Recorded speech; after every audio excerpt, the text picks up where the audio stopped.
세상은 때로 가장 끔찍한 진실을 평범한 가면 뒤에 숨겨놓습니다. 인류 역사상 가장 잔혹했던 전쟁이 끝난 후 수많은 전범들이 정의의 심판을 피하려 했습니다. 그들은 그림자 속으로 사라졌고 그들의 죄는 망각되기를 바랐습니다. 하지만 이들의 도피를 가능하게 한 숨겨진 공모자들이 있었습니다.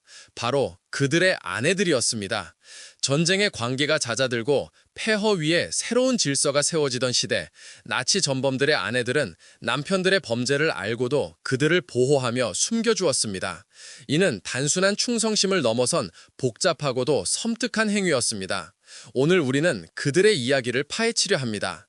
이 여성들은 왜 그리고 어떻게 잔혹한 과거를 가진 남편들을 지키려 했을까요? 이 숨겨진 역사는 우리에게 인간 본성의 가장 어두운 면을 드러냅니다. 서울 도심의 한 조용한 카페, 종로구 익선동의 고즈넉한 한옥을 개조한 곳에서 대학생 강지호는 친구 김민준과 함께 다큐멘터리를 보고 있었습니다. 화면 속에는 전쟁이 끝난 후 혼란스러웠던 유럽의 모습이 담겨 있었죠. 와, 나치 전범들이 그렇게 많이 도망쳤다는 건 알았는데 아내들이 적극적으로 도왔다는 건 처음 듣는 이야기네. 지호가 씁쓸하게 커피를 한 모금 마시며 말했습니다. 그의 눈빛에는 호기심과 함께 미묘한 충격이 스쳐 지나갔습니다. 민주는 스마트폰 화면을 응시하며 고개를 끄덕였습니다. 그러게 말이야. 보통 전쟁의 피해자는 여성이라고 생각하잖아. 그런데 여기선 가해자를 돕는 위치에 있었다는 게 뭔가 이질적이야. 그들의 대화는 겉으로 보이는 평범한 일상 속에서 시작되었지만 그들이 마주한 이야기는 결코 평범하지 않았습니다. 제2차 세계대전의 종전은 전 세계에 평화를 가져왔지만 동시에 엄청난 후폭풍을 남겼습니다. 연합군은 나치 정권의 잔재를 청산하고 수많은 전범 범죄자들을 심판대에 세우기 위해 혈안이 되어 있었습니다. 하지만 수천, 수만 명에 달하는 전범들이 혼란을 틈타 사라졌습니다. 그들은 새로운 신분과 위조된 서류를 들고 유럽 각지와 남미로 도주했습니다. 이른바 쥐의 길, 레드라인즈라고 불리는 비밀 루트를 통해서 말입니다. 이 도주 과정에서 많은 이들이 믿을 수 없을 정도로 대담하고 치밀하게 움직였습니다. 그리고 그 중심에는 남편들의 범죄를 은폐하고 도피를 도운 아내들이 있었습니다. 이 여성들의 이야기는 역사 속에서 종종 간과되어 왔습니다. 이들은 과연 남편들에게 강요당한 희생자였을까요? 아니면 자발적인 공모자였을까요? 이 질문은 수십 년이 지난 지금도 우리에게 깊은 도덕적 딜레마를 안겨줍니다. 그들의 행동을 이해하기 위해서는 당시의 복잡한 사회적, 심리적 맥락을 들여다봐야 합니다. 끔찍한 죄를 지은 남편들을 보호하려는 아내들의 충성심은 어디에서 비롯된 것일까요? 전쟁이 끝났을 때 전범들의 가족들은 사회의 냉대와 비난에 직면했습니다. 이들에게는 선택의 여지가 많지 않았을지도 모릅니다. 일부는 순전히 생존을 위한 본능적인 행동이었을 겁니다. 남편이 처벌받으면 자신들의 삶 또한 파괴될 것이라는 두려움에 사로잡혔던 것이죠. 하지만 다른 이들은 더욱 적극적으로, 심지어는 나치 이념에 대한 신념을 잃지 않고 남편들을 도왔습니다. 독일의 한 조용한 마을에서 남편이 사라진 후 한스 뮤마의 아내 마르타 뮬러는 완전히 다른 사람이 된 듯 보였습니다. 전쟁 전만 해도 그녀는 지역사회의 모범적인 주부였으며 남편의 군 복무에 자부심을 느꼈습니다. 하지만 전쟁이 끝난 직후 한스가 수천 명의 유대인을 학살한 친위대 장교였다는 사실이 드러나자 그녀의 삶은 송두리째 흔들렸습니다. 연합군이 한스를 추격하기 시작했고 마르타는 순식간에 남편의 공범으로 몰릴 위기에 처했습니다. 그녀는 어린 두 자녀를 보호해야 한다는 절박함과 함께 남편이 자신에게 늘 자상하고 좋은 사람이었다는 이중적인 기억 속에서 갈등했습니다. 결국 그녀는 남편을 도피시키기로 결정했습니다. 마르타는 교묘하게 이웃들의 눈을 피해 한스에게 음식과 옷을 전달했고 위조된 신분증을 마련하는 데 필요한 돈을 구했습니다. 그녀는 남편의 흔적을 지우기 위해 모든 노력을 기울였습니다. 밤이 깊어지면 마르타는 몰래 집 밖으로 나가 숨겨진 메시지를 전달하거나 남편이 도주하는 데 필요한 정보를 수집했습니다. 그녀의 손은 늘 차가웠고 심장은 공포에 질려 뛰었지만 그녀는 멈추지 않았습니다. 결국 한스는 쥐의 길을 통해 남미로 도주하는 데 성공했습니다. 마르타는 남편의 도피를 도운 죄로 체포될 뻔했지만 증거 불충분으로 풀려났습니다. 그녀는 이후 평생을 외로운 침묵 속에서 살아갔습니다.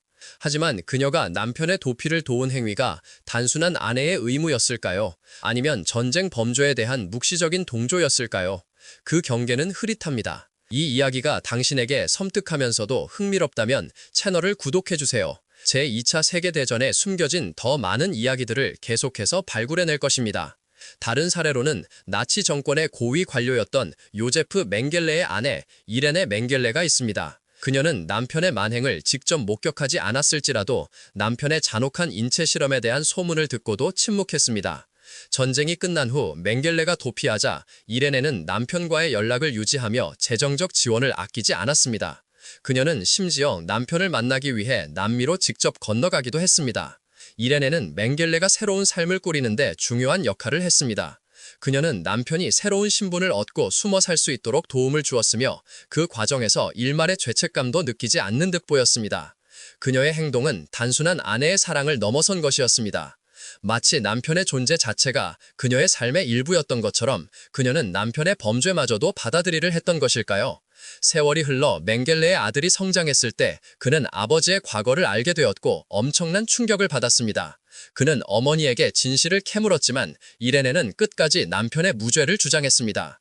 이레네는 남편이 저지른 끔찍한 행위에 대해 단 한 번도 공개적으로 사과하거나 후회하지 않았습니다. 그녀에게는 남편의 명예가 세상의 정의보다 중요했던 것 같습니다. 이런 여성들의 이야기는 단지 개인의 비극에 그치지 않습니다. 그들은 나치 전범들이 숨어 지내며 새로운 삶을 시작할 수 있도록 돕는데 필수적인 존재였습니다. 그들의 행동은 정의가 실현되는 것을 오랫동안 방해했습니다. 일부 아내들은 남편의 도피 자금을 마련하기 위해 나치 정권 시절에 축적된 부와 귀금속을 은밀히 처분하기도 했습니다. 이 돈은 위조 서류를 만들고 뇌물을 주고 안전한 은신처를 마련하는 데 사용되었습니다. 그들은 마치 정교한 스파이 영화의 한 장면처럼 움직였습니다. 비밀리에 메시지를 주고받고 위장된 모임에서 정보를 교환했으며 국경을 넘는 남편들을 위해 안전한 통로를 확보했습니다. 이 모든 일은 철저한 침묵 속에서 이루어졌습니다. 역사가들은 이 여성들이 단순히 남편의 그림자에 가려진 존재가 아니라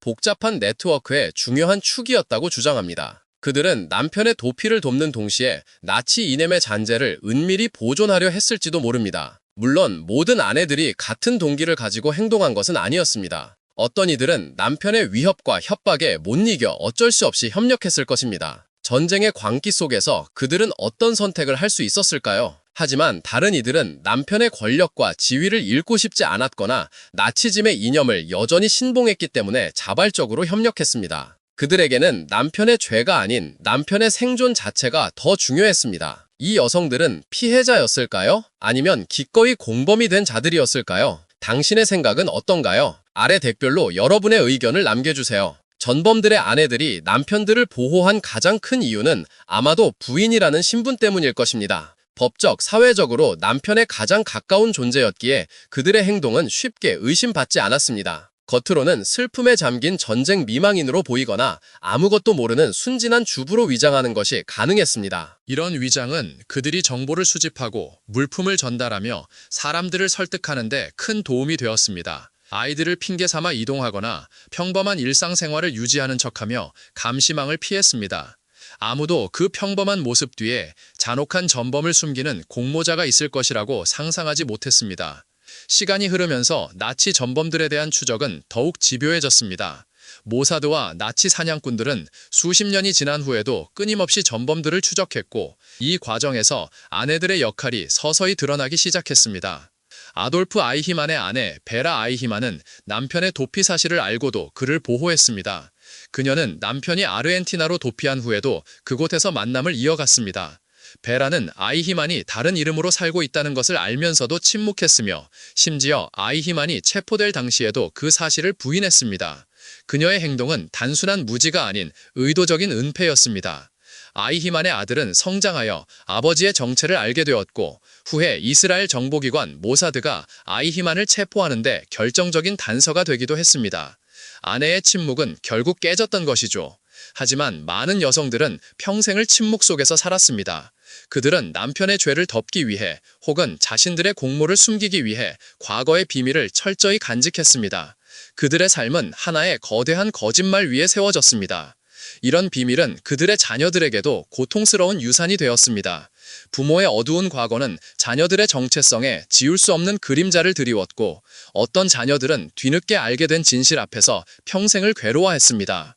이것은 단순히 과거의 이야기가 아닙니다. 끔찍한 진실을 덮으려는 인간의 본능, 그리고 충성이라는 이름으로 포장된 공모의 역사는 오늘날에도 여전히 반복되고 있습니다. 이 모든 이야기는 서울의 북촌 한옥마을의 한 갤러리 카페에서 미디어 아티스트 박서연이 노트북 화면을 응시하며 친구 최동현과 이야기를 나누는 모습으로 이어집니다. 그들은 전쟁 관련 다큐멘터리 제작을 준비 중이었습니다. 정말 충격적이다. 난 그저 남편에게 순종적인 아내들만 있었을 거라고 막연히 생각했어.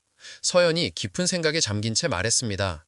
하지만 이 여자들은 단순히 순종한 게 아니라 적극적으로 가담한 거잖아. 동현은 믹스커피 한 잔을 마시며 고개를 끄덕였습니다. 맞아.